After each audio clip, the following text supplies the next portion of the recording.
Hello दोस्तों, welcome to PIT teacher classes. कैसे हो आप सभी? उम्मीद करता हूँ अच्छे होंगे, पढ़ाई कर रहे होंगे। चलिए शुरू करते हैं आज का सेशन। आज के सेशन में देखिए, हम लोगों ने चंद्रगुप्त मौर्य के बारे में पढ़ लिया था। आज उनके पुत्र के बारे में, बिंदुसार के बारे में पढ़ेंगे। इससे पहले बता दें कि बिंदुसार और बिंबिसार में दोनों में अंतर है। वो हर्यक वंश से थे और बिंदुसार जो है वो मौर्य वंश से है। याद रखिएगा, भूलिएगा नहीं। ठीक है, और तो आज हम लोग बिंदुसार के बारे में पढ़ेंगे और मौका मिलेगा तो अशोक के बारे में भी शुरू कर देंगे। उससे पहले यही कहना चाहेंगे कि दुनिया आपको दिखावे से जानेगी। ठीक है, दुनिया जो है आपको दिखावे से जानेगी, नीयत से नहीं। लेकिन जो भगवान है, जो मालिक है, ठीक है, जो सबको देख रहा है, वो आपके दिखावे से नहीं, आपके नीयत से जानेगा। अपनी नीयत साफ रखिए, मेहनत करते रहिए, सफलता जरूर मिलेगी। ठीक है, मेहनत करते रहिए, सफलता निश्चित है मिलेगी। याद रखिएगा, इस चीज में भ्रम में मत रहिए। किसी को आप कहते हैं ना कि किसी इंसान पर भरोसा मत करिए, लेकिन अपने कर्म पर, अपने आप पर भरोसा रखिए। ठीक है, इंसान कभी भी किसी भी क्षण छोड़ के जा सकता है, लेकिन आपका कर्म और आप खुद का साथ कभी नहीं छोड़ेंगे। याद रखिएगा। मौर्य वंश, मौर्य वंश, और मौर्य वंश में क्या पढ़ेंगे तो बिंदुसार पढ़ेंगे। ठीक है, बिंदुसार पढ़ेंगे। ठीक है, देखिए भाई, सुनिएगा ध्यान से, बिंदुसार के बारे में सुनिएगा ध्यान से, उसके बाद आगे बात करते हैं। ठीक है, बिंदुसार के बारे में सुनिएगा। देखिए, चंद्रगुप्त मौर्य की मृत्यु के तुरंत पश्चात चंद्रगुप्त मौर्य की मृत्यु हुई और उसके बाद क्या हुआ, ये क्या बन गया, 200 कहते हैं कि 298 ईसा पूर्व में इनको गद्दी पर बैठा दिया गया। तो 298 ईसा पूर्व में इनको गद्दी पर बैठाया गया। ठीक है, बीसी से। तो कहा जाता है कि ये 271 तो कहीं लिखा है, 272 तो कहीं लिखा है, 273 भी लिखा हुआ है बीसी, कि इतने समय तक ये क्या किए थे, शासन किए थे। कौन किया था तो बिंदुसार शासन किए थे। ठीक है, मान लिया जाए तो लगभग 25 साल, 25 वर्ष तक क्या किए थे, बिंदुसार ने शासन किया था। ठीक है, 25 वर्ष तक बिंदुसार ने क्या किया था, शासन किया था। ठीक है, बिंदुसार ने क्या किया था, 25 वर्ष तक क्या किया था, शासन किया था। ठीक है, याद रखिएगा। और जब ये गद्दी पर बैठे, सुनिएगा ध्यान से, बहुत कहते हैं ना कि बहुत खोज के करिए तो चीजों को समझ में आता है। ठीक है, समझिएगा चीजों को। चलिए देखिए, तो इतनी चर्चाएं हो गई थे, तो देख लीजिए। देखिए, पिता का नाम हमने बता ही दिया, चंद्रगुप्त था, चंद्रगुप्त मौर्य। धूधरा माता जी का नाम था इनके। और इनका उपनाम, बिंदुसार का उपनाम अमित्रघात पहला था। ठीक है, अमित्रोकोटस। ठीक है, ठीक है, याद रखिएगा। ये नाम क्वेश्चन आ सकते हैं, इसी वजह से इनको लिखवाया हूँ। देखिए, अमित्रघात है, ठीक है, जो शत्रु का नाशक, जिसका अर्थ होता है शत्रु का नाशक। ठीक है, अमित्रघात हुआ। उसके बाद अमित्रोकोटस, ये यूनानी शब्द है। ठीक है, ये यूनानी शब्द इसी का है। ठीक है, इसी का यूनानी शब्द है, लेकिन चूंकि यूनानी शब्द तो यूनानी लेखों में वर्णित है, तो इसकी वजह से इसको भी लिया है। तो अमित्रकोटस भी दे सकता है, या लिख सकता है कि अमित्रघात का यूनानी वर्णन या यूनानी शब्द अर्थ क्या होगा, तो अमित्रोकोटस होगा। सिंहसेन जो है, यह किस में मिला है, यह कहाँ से देखने को मिला है, तो ये जैन धर्म से देखने को मिला है। जैन धर्म में क्या दिया हुआ है, सिंहसेन दिया हुआ। ठीक है, और जैन धर्म का कौन से, मतलब एक क्या है, एक मतलब कहा जाता है कि छोटी सी क्या है, कथा है, उसमें इसका वर्णन मिला है। तो सिंहसेन के राजवली कथा में ये लिखा गया है, राजवली कथा में सिंहसेन लिखा गया है। और क्या है, फिर भद्रसार है, फिर अजातशत्रु है, फिर वलिसार है। ये सारे नाम याद रखिएगा, ये सारे नाम आपको याद रखने हैं, आपके दिमाग में रहने चाहिए भाई। ठीक है, ये सब आपके दिमाग में रहने चाहिए। अभी सबका वर्णन करूंगा मैं, ऐसा नहीं है कि नहीं छोड़ना है, सबका वर्णन होगा। ठीक है, उसमें टेंशन लेने की जरूरत नहीं है, पहले बस इतना समझिए। ठीक है, कि वलिसार कौन रखा अभी बताएंगे, भद्रसार कहाँ से आया सब बताएंगे। ठीक है, लेकिन पहले इतना समझिए। फिर बिंदुसार को पिता, बिंदुसार को पिता, यहाँ से पिता को, पिता का पुत्र कहा गया और पुत्र का पिता कहा गया। ठीक है, फिर समझिएगा, अभी मैं बताऊंगा। बिंदुसार को पिता का पुत्र और पुत्र का पिता नाम से जाना गया। क्यों जाना गया भाई, पिताजी भी महान और इनका पुत्र भी महान। पिताजी ने इस वंश का स्थापना की और पूरे भारत को जीत लिया और प्रथम हिंदू शासक बना। और ये इनके जो पुत्र थे उसने भी यही किया। ठीक है, पूरे भारत पर कब्जा किया। और एक कहते हैं कि एक, मतलब कहते हैं कि इतिहास में ही पूरे क्या हो गए, पूरी तरह से अमर हो गए। तो ये चीज थी। तो वही चीज कह रहा है कि पिता का पुत्र बने, महान पिता के पुत्र बने और महान पुत्र के पिता बने। ठीक है, मैं आपको बता दूं कि आप जब पढ़ने आते हैं ना, तो कहते हैं कि आप देखिए कि कहा जाता है कि दिखावा बहुत ज्यादा होता है। अभी मैंने बोला कि दुनिया आपको दिखावा से जानती है, नियत से नहीं। तो आप डिजिटल बोर्ड फला चीज देखते हैं, लेकिन जहाँ पर प्रयास किया जा रहा है, मेहनत किया जा रहा है, वहाँ 3 ठो 4 ठो लोग देखते हैं, वो भी पूरा नहीं देखते हैं, भगवान जाने कौन देखता है। कोई बात नहीं, लेकिन मेरा काम, मैंने कहा ना मैं करूँगा, ठीक है, वही मेरा काम है, मैं करूँगा। जैन ग्रंथों में रजावली कथा में बिंदुसार को सिंहसेन कहा गया, देख लीजिए है कि नहीं, सिंहसेन कहा गया। रजावली कथा में क्या कहा गया, सिंहसेन कहा गया, ठीक है। रजावली कथा में क्या कहा गया, तो सिंहसेन कहा गया, ठीक है, याद रखिएगा। अच्छा, यहाँ ये हो गया। और उसके बाद क्या हुआ, कहा कि बिंदुसार का नाम पुराणों में से मिलता है। बिंदुसार नाम क्या है, पुराणों से मिलता है। यानी ये जो शब्द है बिंदुसार, ये भी कहाँ से मिलता है, तो पुराणों से मिलता है। अब ध्यान से सुनिएगा, पुराणों का आ गया तो यहाँ पर भी बात कर लेते हैं। ये वायु पुराण में वर्णित है। कहाँ है, वायु पुराण में, ठीक है, वायु पुराण में वर्णित है, ठीक है। भद्रसार कहाँ से मिला है, तो वायु पुराण से मिला है। जबकि बिंदुसार कहाँ से मिला है, तो पुराण से मिला है। बिंदुसार कहाँ से मिला है, तो पुराण से मिला है। और भद्रसार जो है वो कहाँ से मिला है, तो वायु पुराण से मिला है। और भद्रसार का एक मतलब क्या होता है, वारिसार होता है। क्या होता है, वरिसार होता है, याद रखिएगा। इसको भी अपने दिमाग में रखिएगा कि वरिसार भी होता है, याद रखिएगा, अपने दिमाग में बैठाइएगा, ठीक है, याद रखिएगा। चलिए आगे चलते हैं। बिंदुसार के समय में तक्षशिला के लोगों ने 2 बार विद्रोह किया, 2 बार विद्रोह किया। एक बार इनके नालायक पुत्र, ठीक है, जो बड़े पुत्र हैं उनकी वजह से, और दूसरी बार का कोई ज्ञात ही नहीं है, ठीक है। जब उसको मैंने पढ़ा तो उस पर कोई ज्ञात नहीं है कि दूसरी बार क्यों होगा, लेकिन उसको सफलतापूर्वक दबाने वाला कौन था, तो अशोक थे। कौन थे, तो अशोक थे। क्या किए, उसको सफलतापूर्वक क्या कर दिए, दबा दिए, ठीक है। अभी सबका वर्णन करूंगा, अभी देखिए। पहला विद्रोह बिंदुसार के बड़े पुत्र सुसीमा के कुशासन की वजह से या कुप्रशासन के कारण हुआ। पहला जो हुआ वो क्या हुआ कि सुसीमा के कुप्रशासन की वजह से देखने को मिला, ठीक है, कुप्रशासन की वजह से देखने को मिला, ठीक है, याद रखिएगा।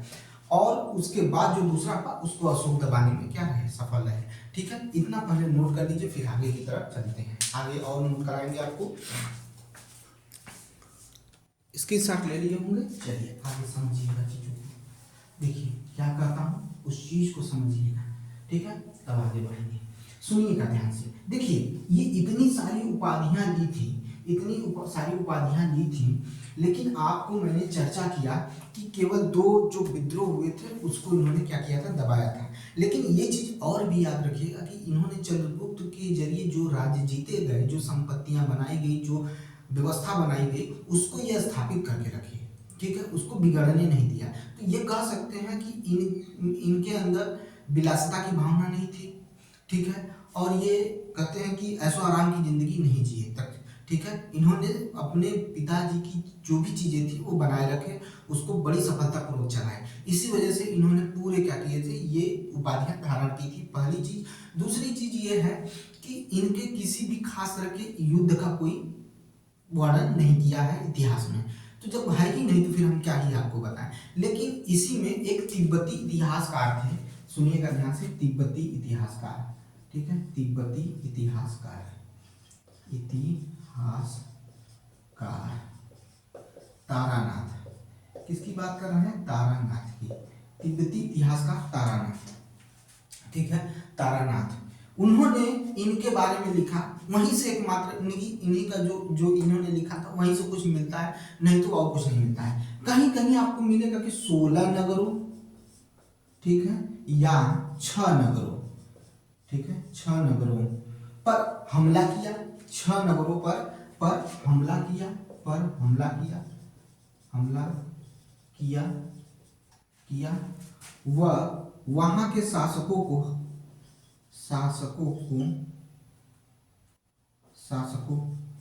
को हराया, वह अधिकार किया। किसने किया, तो बिंदुसार ने किया, ठीक है, किसने किया, बिंदुसार। 16 कहीं दिया है, कहीं पर 6 नगर दिया है।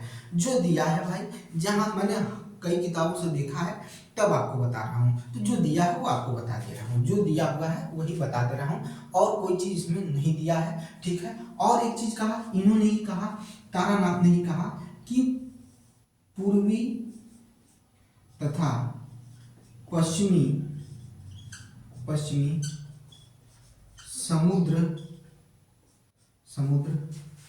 तटीय क्षेत्रों पर भी अधिकार किया, ये भी लिखा है।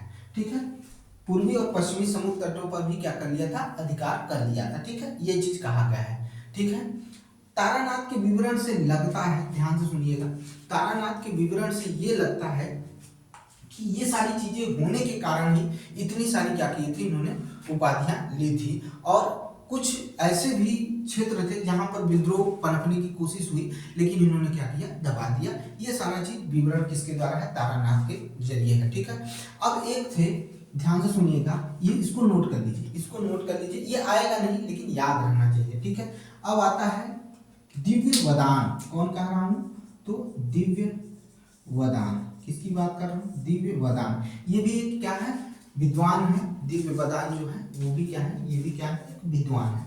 इनके बारे में सुनिए, ये क्या कह रहे थे, इन्होंने कहा कि जो बिंदुसार था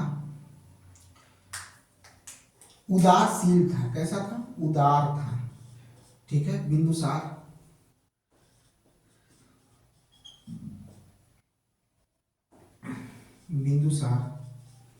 एक उदारशील व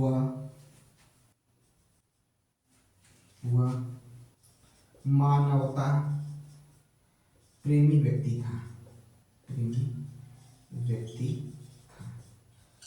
ठीक है, ये जो वंश था सच में अपने में अलौकिक था। इसके अंदर शुरुआत से ही कहते हैं कि लोगों के प्रति प्रेम तो था ही, और शासन व्यवस्था चलाने का इसके समय में इन्होंने उस धर्म को अपनाया। जैसे ही चंद्रगुप्त मौर्य आया, उन्होंने जैन धर्म को अपना लिया। अभी इनके भी बारे में बताएंगे, जैन धर्म को अपना लिया, वहां से उन्होंने बहुत अच्छी सीखें ली, और धर्मों में जो पिछड़ापन था या ऊंच नीच था उस पर ध्यान नहीं दिया। इसी तरह से इन्होंने भी किया। अशोक तो और परिवर्तित हो जाएंगे। अशोक ने तो ऐसा किया कि मतलब समझिए कि एक युद्ध के बाद तो फिर दोबारा युद्ध लड़े ही नहीं। ठीक है, एक युद्ध के बाद तो दोबारा युद्ध ही नहीं लड़े, तो उसके बारे में भी बात करेंगे। ठीक है, तो मानवता प्रेमी थे। मानवता प्रेमी का मतलब समझिए, मतलब कि अपने राज्य में शांति बनाए रहो भाई। ठीक है, कोई किसी प्रकार का युद्ध नहीं, किसी प्रकार का मारकाट नहीं, कुछ नहीं। जैसे शासन चल रहा है अच्छे से उसको काबिल मतलब उसी तरह से चलाइए और बढ़िया से चलाइए। अगर कोई विद्रोह हो रहा है तो उसको दबा दो, बात खत्म। इस तरह की बात की गई थी। ठीक है, इस तरह की बात की गई थी इनके माध्यम से। अब जो तक्षशिला में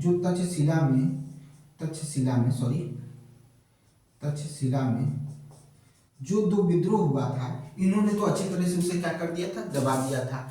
ठीक है, यह दबा दिया था। लेकिन अगर पूछा जाए कि तक्षशिला जो है वो कैसा स्थान है या किस जगह पर स्थित है, तो अगर उसकी बात करें तो हम क्या कह सकते हैं, यह दो नदियों के बीच स्थित भाग है। यह दो नदियों के बीच का स्थित भाग है। कौन, तक्षशिला। ठीक है, याद रखिएगा, तक्षशिला जो है वो दो नदियों के बीच का स्थित भाग है, याद रखिएगा। ठीक है, तक्षशिला जो है दो नदियों के बीच का स्थित भाग है, याद रखिएगा। तो उसी पर, और इस समय ये कहाँ है, तो पाकिस्तान में है। ये भी याद रखिएगा, इस समय ये कहाँ पर है, तो पाकिस्तान में है। ठीक है, याद रखिएगा, ये कहाँ पर है, तो पाकिस्तान में तक्षशिला है। ठीक है, ऐसा भूलिएगा नहीं कि नहीं उड़न उड़ाई बात हो रही है, हवा हवाई बात हो रही, नहीं, हवा हवाई बात नहीं हो रही भाई। ठीक है, तक्षशिला कहाँ पर है, तो तक्षशिला कहाँ पर है, मैंने अभी बताया आपको कि तक्षशिला कहाँ पर है, पाकिस्तान में है। अभी ये क्षेत्र कहाँ पर है, पाकिस्तान में है। और उस समय क्या था, किसने जीत रखा था इसको, तो बिंदुसार ने अपने अधिकार में ले रखा था। ठीक है, बिंदुसार ने अपने अधिकार में ले रखा था।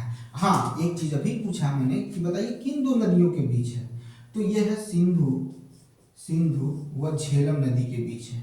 प्रश्न फंस सकता है भाई, सिंधु और झेलम नदी के बीच स्थित है। सिंधु और झेलम नदी के बीच स्थित है। ठीक है, याद रखिएगा, सिंधु और झेलम नदी के बीच स्थित है।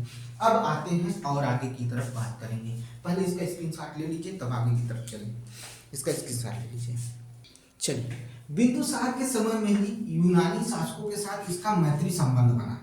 ठीक है, मैत्री संबंध का मतलब होता है कि घनिष्ठ मित्रता हुई। ठीक है, वो इनका सम्मान करते थे और वो इनका वो करते थे, वो इनका करते थे। और उसी में बहुत लोग कहते हैं एथेनियस के अनुसार या स्ट्रैबो के अनुसार, एथेनियस के अनुसार या स्ट्रैबो के अनुसार, ठीक है। अब भाई जो चीजें हैं हम बता देते हैं आपको कि हमने जहां जहां चीजों को खोजा उसमें दिया एथेनियस या स्ट्रैबो, ठीक है, स्ट्रैबो के अनुसार, ठीक है, के अनुसार, ठीक है। सीरिया के शासक, सीरिया के शासक एंटियोकस फर्स्ट, यहां लिख देता हूं एंटियोकस,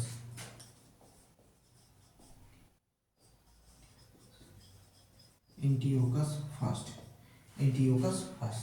ठीक है, एंटियोकस, ठीक है, एंटियोकस फर्स्ट, ठीक है। एंटियोकस फर्स्ट जो था इनका क्या था, बिंदुसार का एक अच्छा खासा क्या था, मित्र था, ठीक है, जिनके साथ इनका क्या था, संबंध बहुत अच्छा था, बहुत ही अच्छा था, ठीक है। और इन्हीं के द्वारा राजदूत डाइमेकस,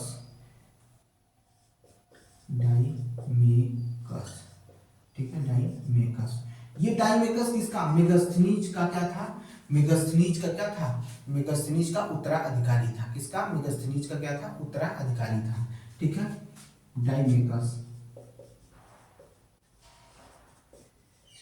मेगास्थनीज का उत्तराधिकारी था डाइमेकस, ठीक है।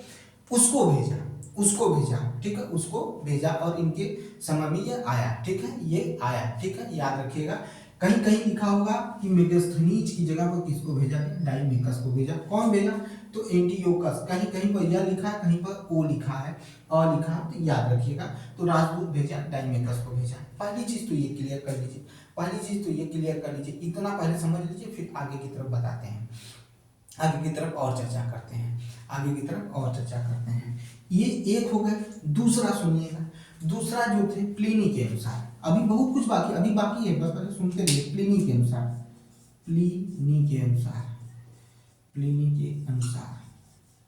ठीक है, प्लिनी के अनुसार सुनिए, प्लिनी के अनुसार क्या कह रहा है, प्लिनी के अनुसार सुनिएगा। मिस्र के राजा, ठीक है, एक मिस्र के शासक थे, मिस्र के क्या थे, शासक थे, ठीक है, मिस्र के शासक थे, ठीक है, फिलाडेल्फस, कौन थे, तो फिलाडेल्फस थे, जिनका नाम था टालमी द्वितीय फिलाडेल्फस, टालमी द्वितीय फिलाडेल्फस, ठीक है, ये टालमी द्वितीय फिलाडेल्फस, ठीक है। इसके जरिए भी मिस्र के राजा थे, ये मिस्र के शासक थे, मिस्र के शासक,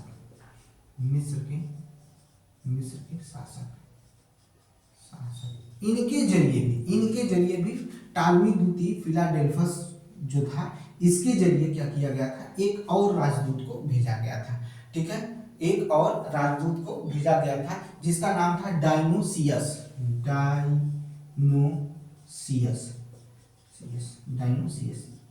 ऐसे लिखवा देने से क्या होता है कि आप कंपेयर करके पढ़ लेंगे और वो याद हो जाएगा।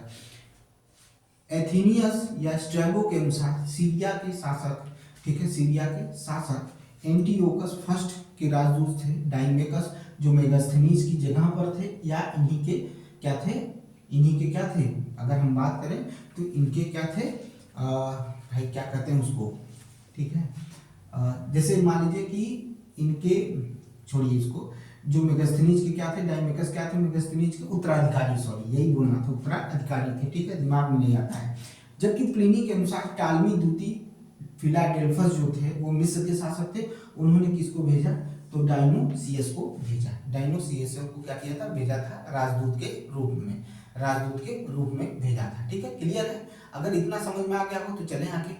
अब देखिए भाई, ध्यान से सुनिएगा, इनकी कथा सुनिए। क्या हुआ कि मित्रता के तौर पर जो बिंदुसार थे, उन्होंने कहा कि भैया ऐसा करो कि तुम मेरे पास, ठीक है, कि तुम मेरे पास मीठी मदिरा, ठीक है, सूखी अंजीर और एक दार्शनिक, ठीक है, क्या करो, मीठी मदिरा,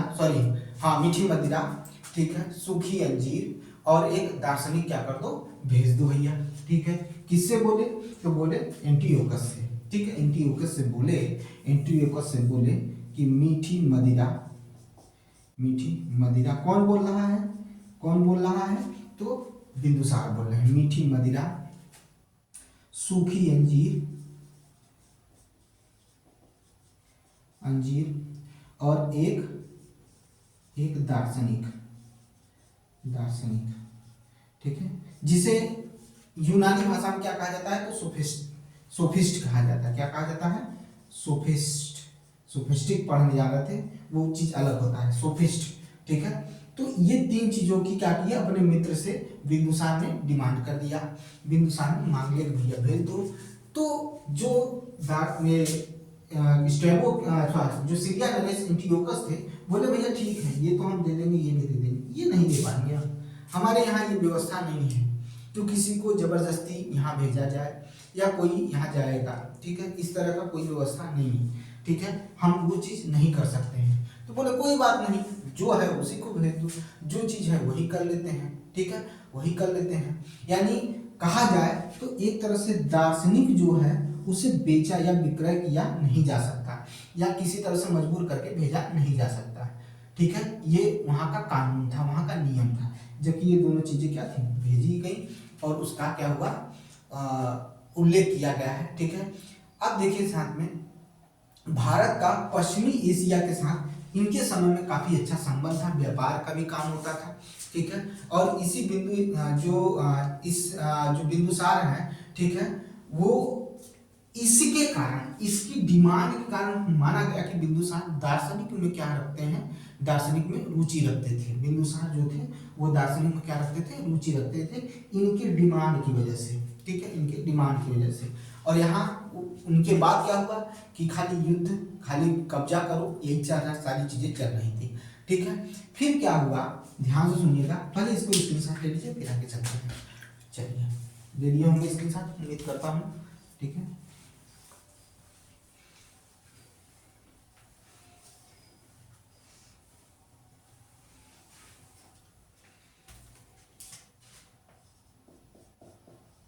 बिंदुसार ने अपने साम्राज्य को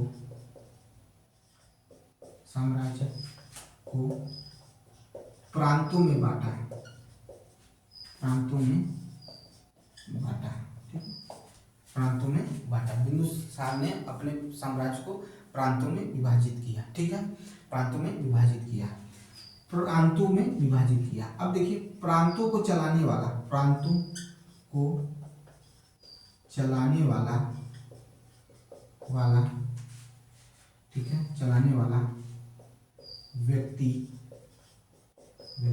जिसे, प्रांतों को चलाने वाला व्यक्ति जिसे क्या कहा गया, तो कुमार कहा गया। क्या कहा गया, कुमार कहा गया। क्या कहा गया, कुमार कहा गया, ठीक है। ये उपराजा भी कहा जाता था, ठीक है, कहा जाता था। और याद रखिएगा, फिर देखिएगा, क्योंकि उस समय पर अशोक के बारे में बहुत ही, क्योंकि अशोक माना गया कि अशोक ने अपने पूरे भाइयों को खत्म कर दिया था, ठीक है, पूरे भाइयों को खत्म कर दिया था, ठीक है, समझ में आई बात। तो जो दिव्यावदन जो थे, उन्होंने क्या कहा, सुनिएगा ध्यान से, कि अवंती राष्ट्र का, ठीक है, अवंती राष्ट्र का कुमार अशोक थे, ठीक है। यानी उपराजा कौन थे, अवंती राष्ट्र का अशोक थे। कौन थे, अशोक थे, ठीक है, अशोक थे। बिंदुसार ने 500 सदस्यों का मंत्री परिषद बनाया था, ठीक है, 500 सदस्यों का क्या बनाया था, मंत्री परिषद बनाया था, ठीक है, जिसका प्रधान,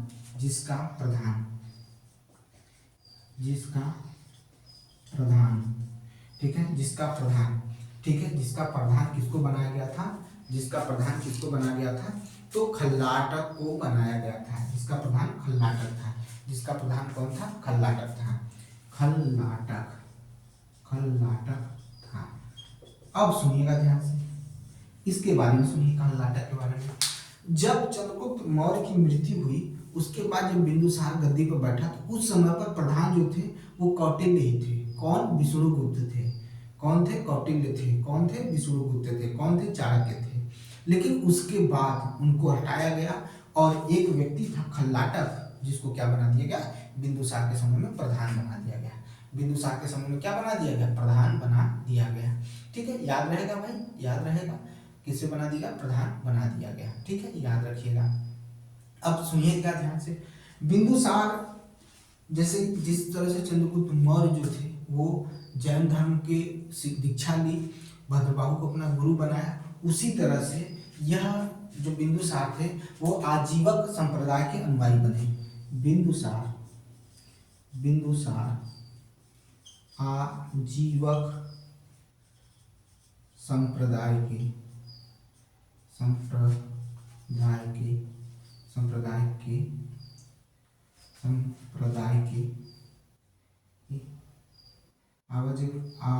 क्या है? बिंदुसार आजीवक संप्रदाय के अनुयायी बने।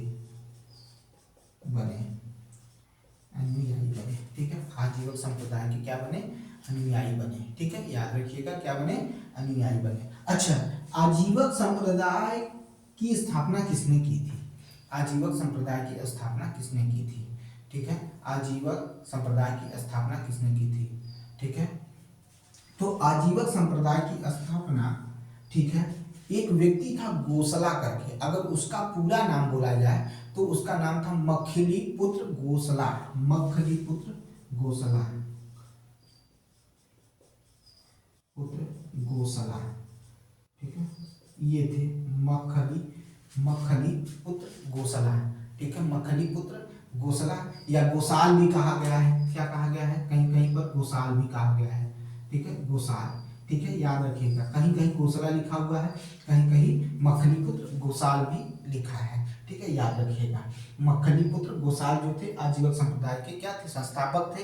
लेकिन ये जो बिंदुसार जो थे आजीवक संप्रदाय के अनुयायी बने, उस समय में आजीवक संप्रदाय के जो मतलब कहा जाता है कि संत थे, जो साधु थे, उनका नाम इनके जो जिन्होंने इनके समय में, बिंदुसार के समय में जो इनके दरबार में या इनके महल में रहते थे वो पिंगलवार थे। कौन थे? पिंगलवार थे, जो आजीवक संप्रदाय के गुरु थे, या कहा जाता था कि भक्त थे या संत थे जो आजीवक संप्रदाय से जुड़े हुए थे, पिंगलवार थे। कौन थे? पिंगलवार थे। क्वेश्चन बनेगा तो हम आपको और दिखाएंगे इसमें और समझाने की कोशिश करेंगे। ठीक है, और समझाने की कोशिश करेंगे। ठीक है, इतना ही वर्णन इनके बारे में मिलता है। बिंदुसार के बारे में जितनी भी चीजें थी, जो डिटेल से डिटेल चीजें थी, मैंने बिंदुसार के बारे में आपके सामने वर्णित कर दिया, आपके सामने मैंने बता दिया। ठीक है, अब हम आगे चलेंगे राजा या सम्राट अशोक की तरफ। किधर चलेंगे? सम्राट अशोक की तरफ चलेंगे, सम्राट अशोक को जानेंगे। चलिए सम्राट अशोक के बारे में जानते हैं। चलिए,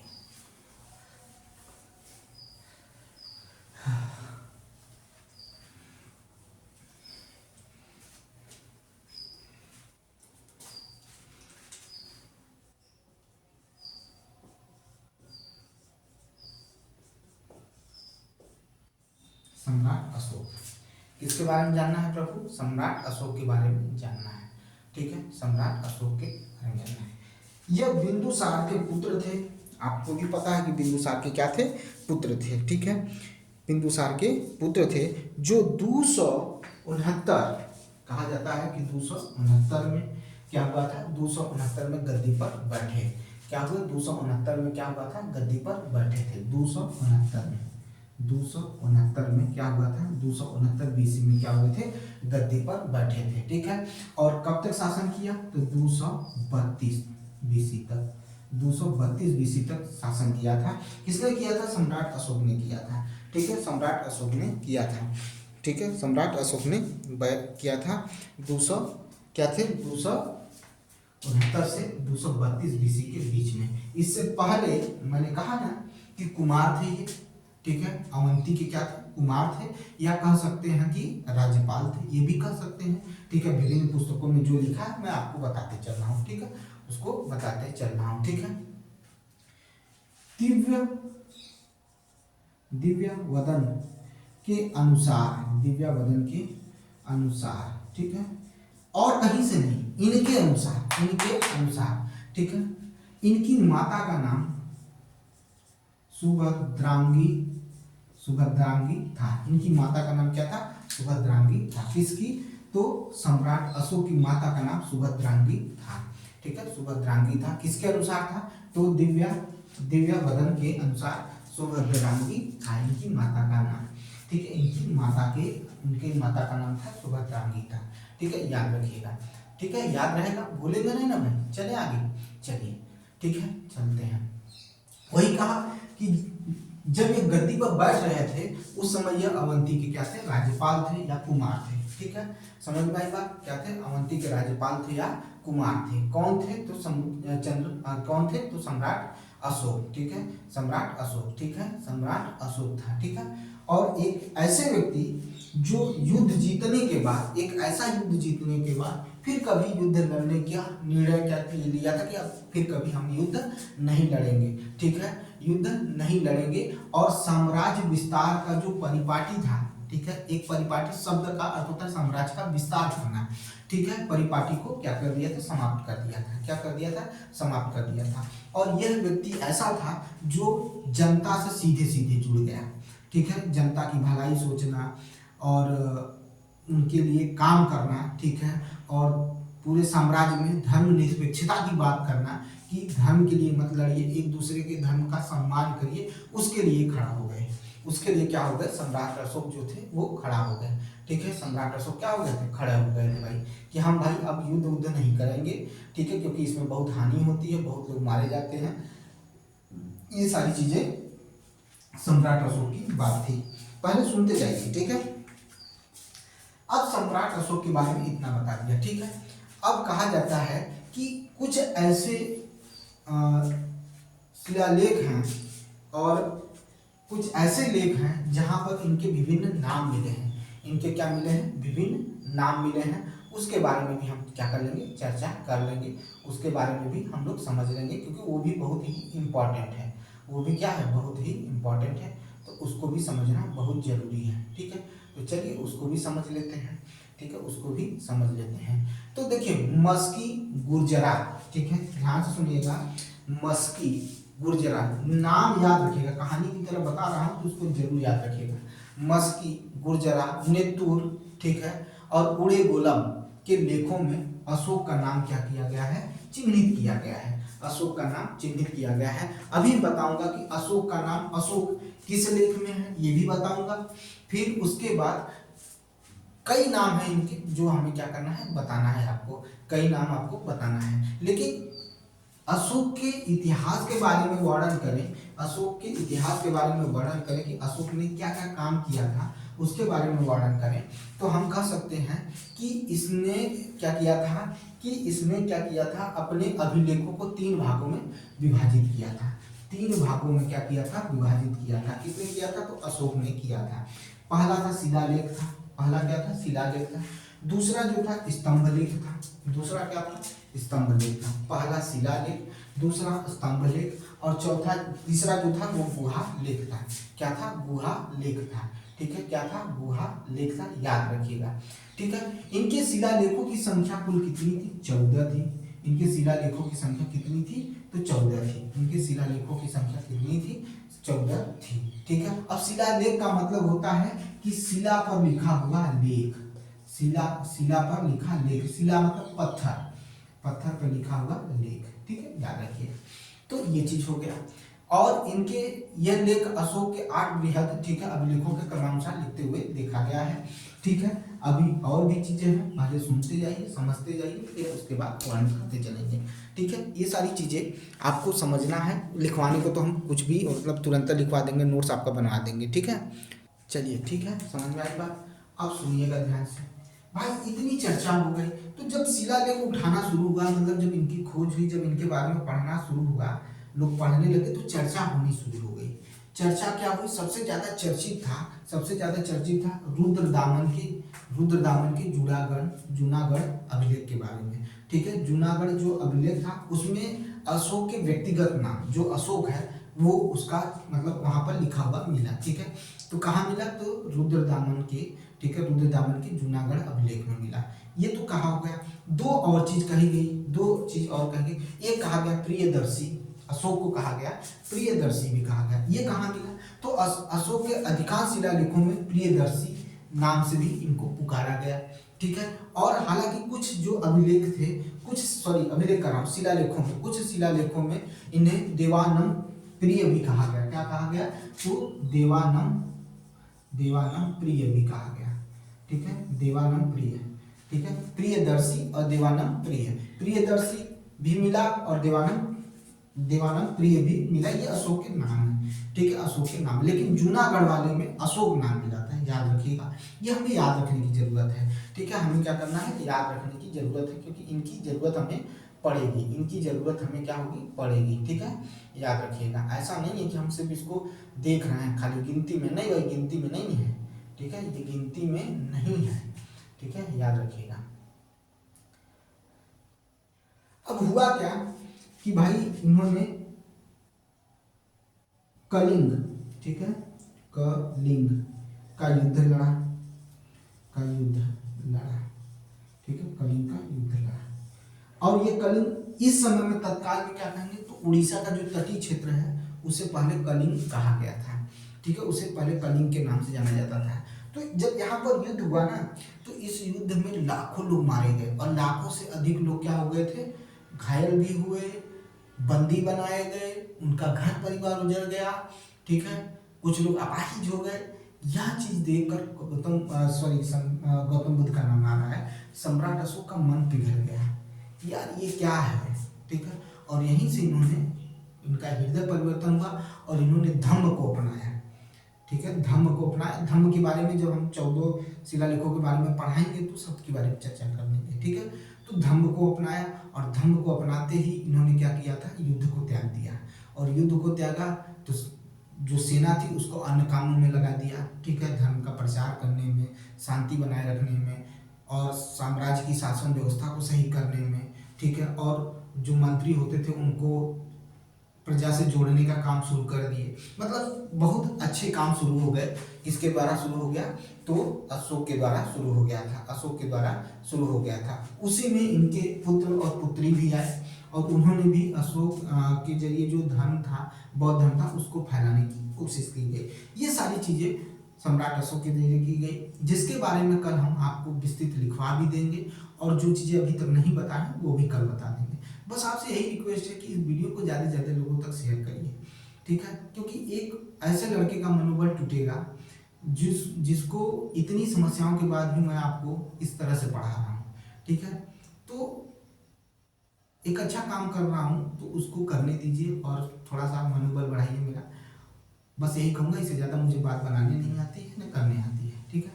तो मिलते हैं नेक्स्ट वीडियो में, ठीक है। लाइक करिएगा, शेयर करिएगा, सब्सक्राइब करिएगा मेरे चैनल को।